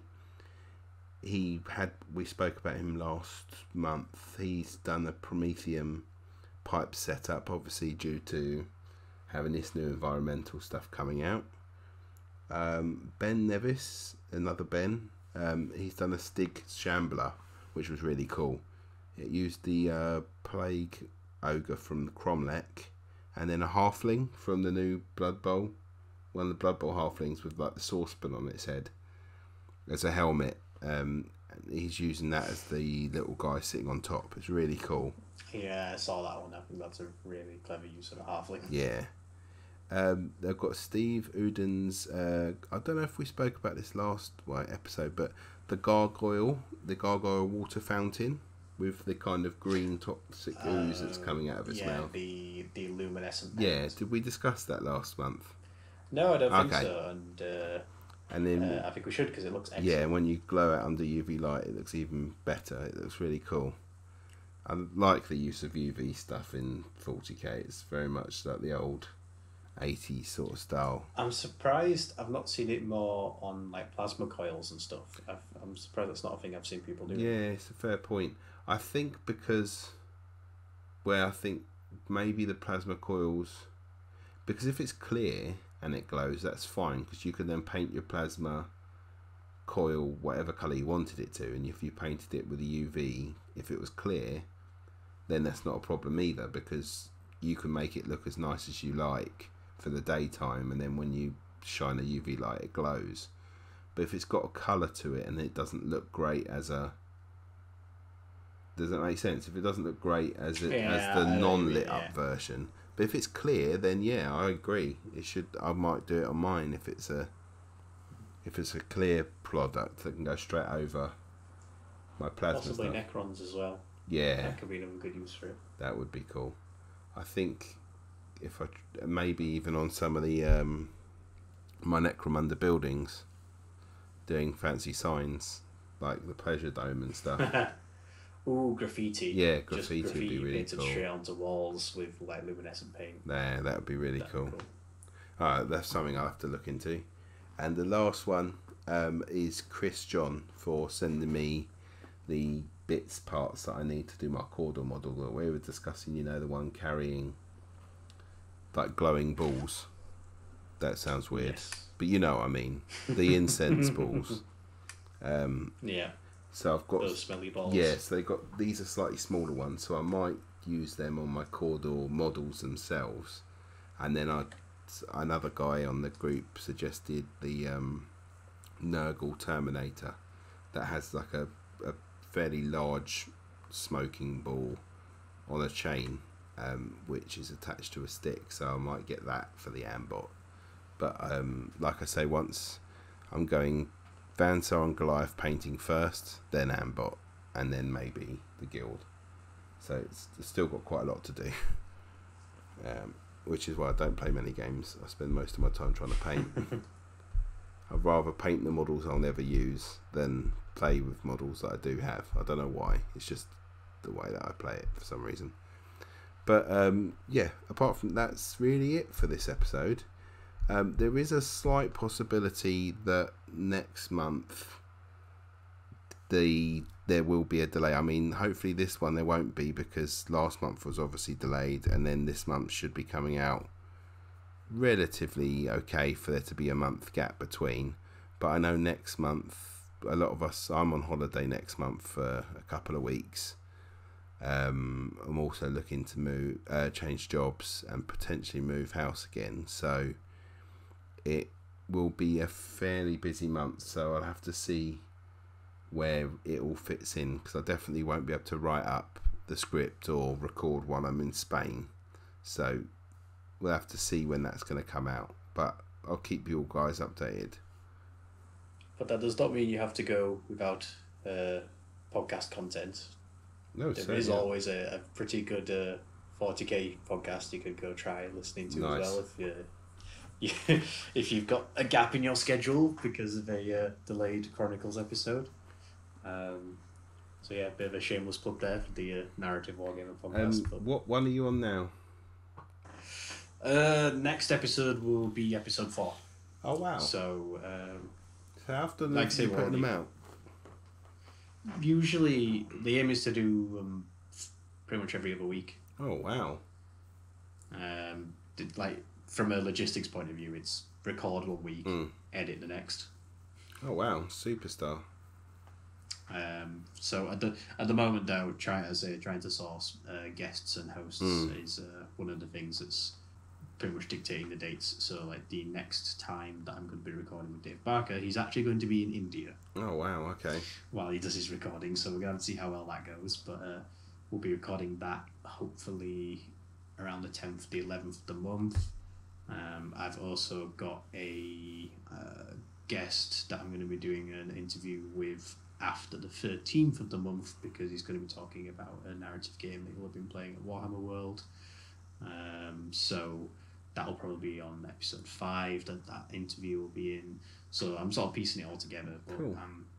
I'm really excited of it all. I'm enjoying it all, and that's where a lot of my time and effort is going at the moment. So unfortunately, I'll be no help with that. Hey, you are a great help, because the listeners from the Chronicles podcast have been wonderful in supporting the start of the Narrative Wargaming podcast. So sweet. I can't help but thank them enough for that, and I can't thank you enough for having the platform to reach out to people. So yeah, man, not a problem. All I mean is that all I know is that tanks can fire in all directions in this version, and that's all I know. I still remember the old edition, because I played 7th. No, hang on. I play Horse Heresy if I do play anything that's not Necromunda. So that still uses the old rules currently. Yeah. 40k, yeah. But okay, now I'm waffling, so we'll call it a night for this. Like I say, I'll keep you guys updated for when the next podcast will be, but my holiday will probably get in the way of it some way. And with any luck, hopefully Michael or Erin might be able to join us at some point. If not, I'm going to be asking another person to be joining us for one of the episodes. So I will message him separately, and hopefully once we've worked out what we're going to do from the new book, hopefully we'll have the other guy coming in too. So I will speak to you all soon. Thank you very much, Tony. You're welcome. Yeah. And I every time, because it's in the evenings, I just want to. I'm just so looking forward to the bed now. I'm just gonna flip this off in one set, and I'm gonna lie down and fall straight asleep. Same. Okay. Cool. Right, man. Everyone have a good month, and we'll speak to you soon. Bye bye. See you there.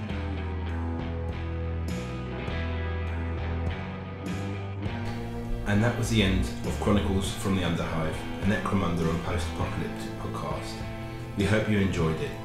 All the things we talk about in this podcast can be found at the Chronicles from the Underhive Facebook group, where we'll post up links to all of the websites we discussed and the current projects we're working on.